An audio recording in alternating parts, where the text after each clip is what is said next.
Monday, 7:58 a.m. The elevator climbs.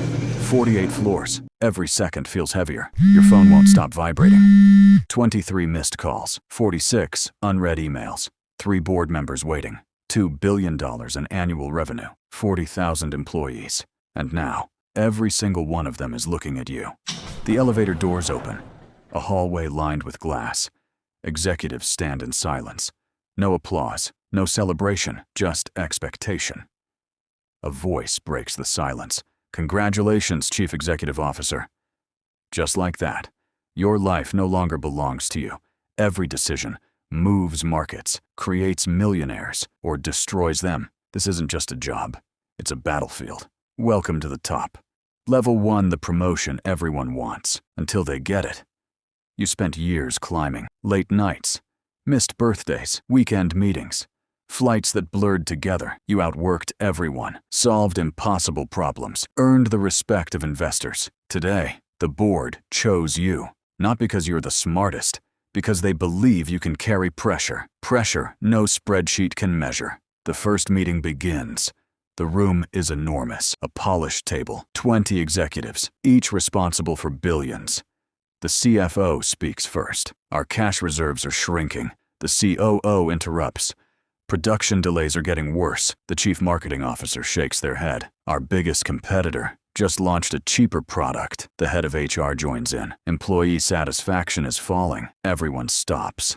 They look at you. No one tells you what to do. That's your job now. You realize something. As CEO, no one gives you answers.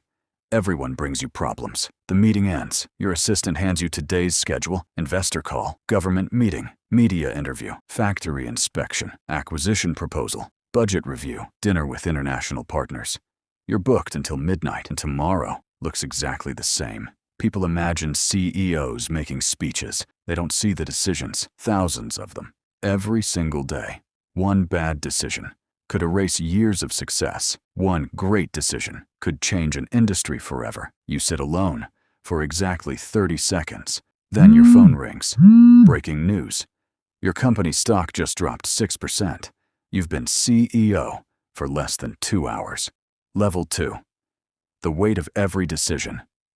The financial news spreads fast. Investors panic. Social media explodes. Employees start asking questions. Journalists want interviews. Your inbox becomes chaos.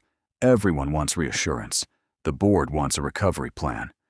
Before lunch, you gather your leadership team. No panic, no shouting, just facts. Why did the stock fall? Not because the company failed, because expectations changed. One analyst downgraded your future growth. That's all it took. Billions disappeared. On paper. Welcome to the stock market. Perception matters almost as much as reality.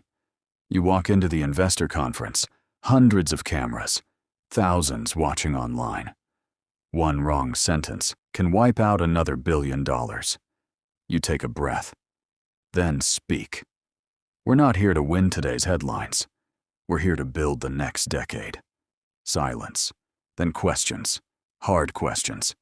Why are profits slowing? Can competitors overtake you? Will artificial intelligence replace your products?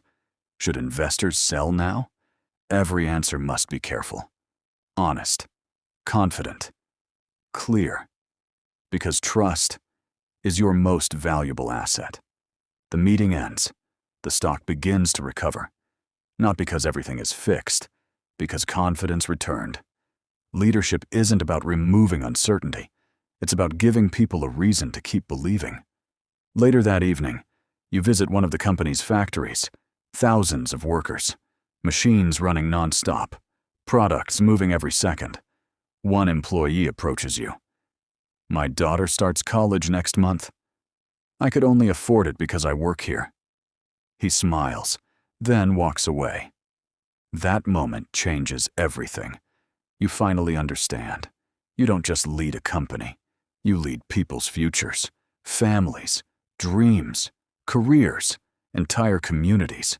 The numbers on financial reports represent real lives.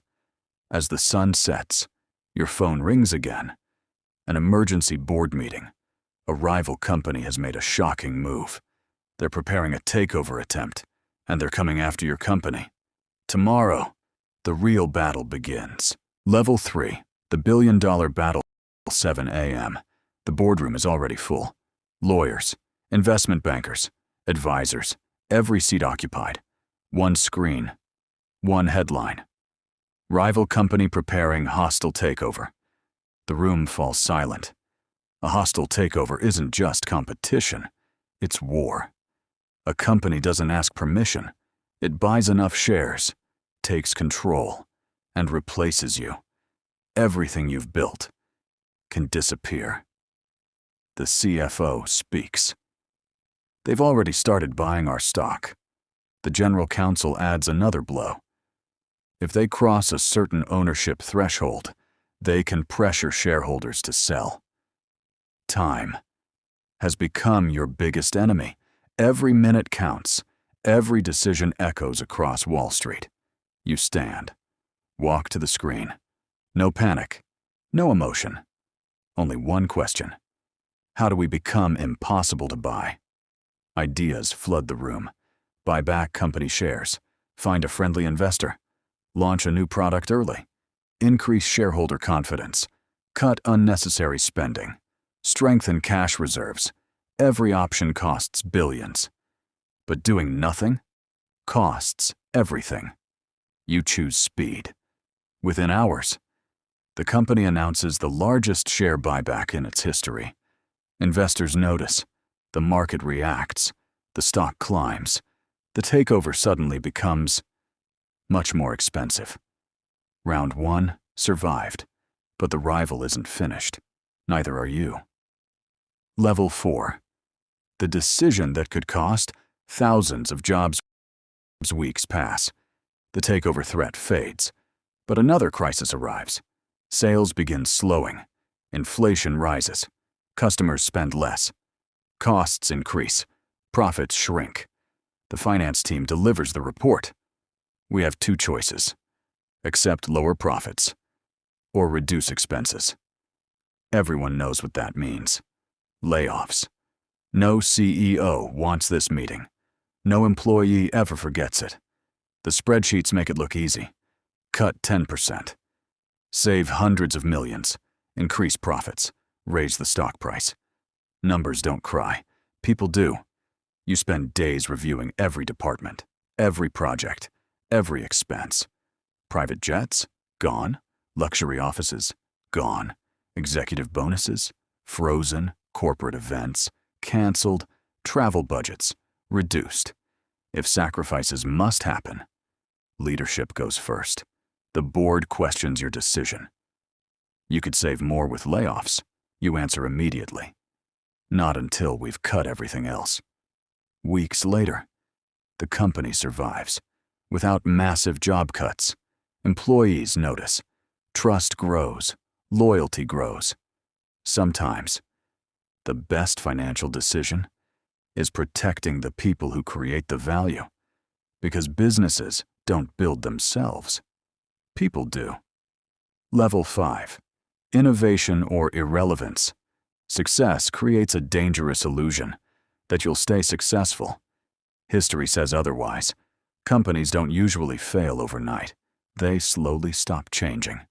1 year, they're industry leaders. 5 years later, nobody remembers them.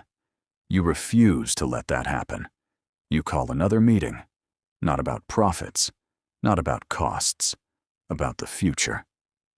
What if someone tried to destroy our business? Silence. Then ideas begin. Artificial intelligence, automation, new subscription models, global expansion, smarter products, faster delivery, better customer experience.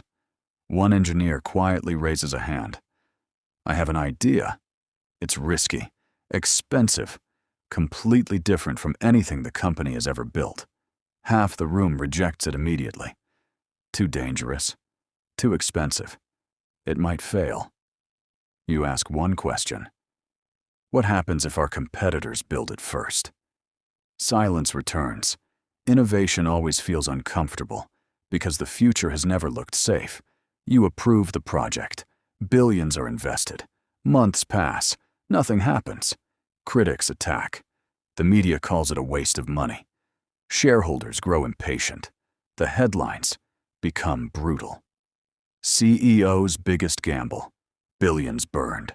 Is leadership losing control? Every headline feels personal. Every interview becomes a defense. But inside the company, the engineers keep building. Quietly. Relentlessly. Then, launch day arrives. The world watches. Customers line up. Orders pour in. Servers struggle to keep up. Within 24 hours, the company records the biggest product launch in its history. Revenue explodes. The stock reaches an all-time high. The same people who doubted the vision now call it genius. That's leadership. You get criticized in public, long before you're celebrated. But just as victory feels complete, your head of cybersecurity bursts into your office. No appointment. No warning. His face says everything.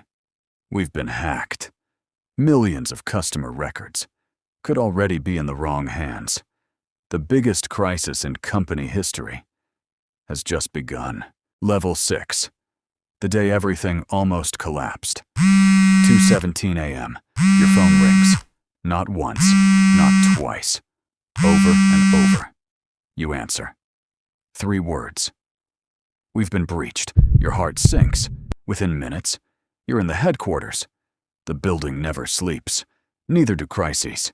Every screen flashes red. Cybersecurity teams race against the clock. Engineers type faster than they've ever typed before. Lawyers are already discussing legal obligations. Public relations is preparing statements. Customer support is overwhelmed. Nobody asks if this is serious. Everyone already knows. It is. Millions of customer records may have been exposed. Trust, the one asset that took decades to build, could disappear overnight. The easiest option? Hide it. Delay the announcement. Buy time. Hope nobody notices. Some companies have done exactly that. But you know something. Bad news gets worse. When people discover you hid it, you make the call. We tell everyone, immediately. No excuses, no corporate jargon, no blame, just facts. The press conference begins. Every major news outlet is watching. You step onto the stage. The cameras are waiting. So is the world.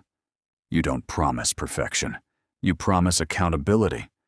We failed to protect your data. We're fixing it. We'll pay for identity protection.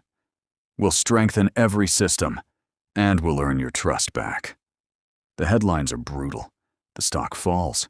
Customers are angry. Social media erupts. But something unexpected happens. People notice the honesty. Investors notice the speed. Employees notice the leadership. You didn't run. You faced the storm. And storms eventually pass. 6 months later, independent security audits rank your company among the safest in the industry. The crisis that nearly destroyed you becomes the reason customers trust you even more. Level 7. What it really means to lead. Years pass. Revenue grows. Markets expand.